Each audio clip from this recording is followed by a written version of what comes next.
வாழ்க நலத்துடன். இன்றைக்கி காலையில் பார்த்தீங்கன்னா வந்து புளிச்ச தண்ணி வந்து காலையிலே குடிச்சிட்டேங்க எந்திரிச்ச உடனேயும். அதுக்கப்புறம் வந்து கொஞ்சமாக பழைய சோப்பு போட்டு நிறைய சின்ன வெங்காயம் வந்து போட்டு தொட்டுக்கு வந்து பார்த்தீங்கன்னா வந்து சிக்கன் கிரேவி வந்து வச்சுருந்தேங்க. ஸோ அதில் வந்து ஒரு 4-5 துண்டு மட்டும் எடுத்து போட்டு பழைய சோப்பு வந்து சாப்பிட்டேங்க. உண்மையிலே வந்து சொல்கிறேங்க, அவ்வளோ அல்டிமேட்டாக இருந்துச்சுங்க. அந்த காரத்துக்கும் அந்த பழைய சோறு கொஞ்சம் சாப்பிட்றப்ப வந்து செம்ம அல்டிமேட்டாக இருந்துச்சு. இன்றைக்கான விடுகதை என்னென்னு பார்த்தீங்கன்னா, இவன் இல்லை என்றால் நாம் இல்லை, அவன் யார்? கண்டிப்பாக தெரிஞ்சுன்னா கமெண்ட் பாக்ஸில் சொல்லுங்கள். மத்தியானத்துக்கு பார்த்தீங்கன்னா நல்லா சுட சுட சாதம், அதுக்கப்புறம் ரசம், அதுக்கப்புறம் வந்து காலையிலே வந்து இந்த கிரேவி வச்சுட்டேங்க. ஸோ வந்து கிரேவி வந்து பார்த்திங்கன்னா நான் மத்தியானம் சாப்பிட்றப்ப நல்லா கெட்டியாகிடுச்சுங்க.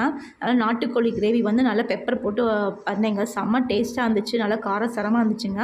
அதுக்கப்புறம் வந்து இதுதாங்க சிம்பிளாக வந்து இன்றைக்கி ரசம் வந்து கிரேவியோடு முடிச்சாச்சு. ஸோ கொஞ்சமாக சாப்பாடு வச்சு நிறைய கிரேவி அதுக்கப்புறம் பீசஸ் வச்சு சாப்பிட்டேங்க. சாப்பிட்டு முடிச்சதுக்கப்புறம் வந்து ரசத்தை வந்து அப்படியே குடிச்சாச்சுங்க. அதுக்கப்புறம் ஈவினிங் பார்த்திங்கன்னா ஒரு வாழைப்பழத்தோடு முடிச்சிட்டேங்க. இதுதான் நான் இன்றைக்கி சாப்பிட்டது. நீங்கள் என்ன சாப்பிட்டீங்க? கண்டிப்பாக கமெண்ட் பாக்ஸில் சொல்லுங்கள். இந்த வீடியோ பிடிச்சி லைக், ஷேர், சப்ஸ்கிரைப் மறக்காம பண்ணிடுங்க. வாழ்க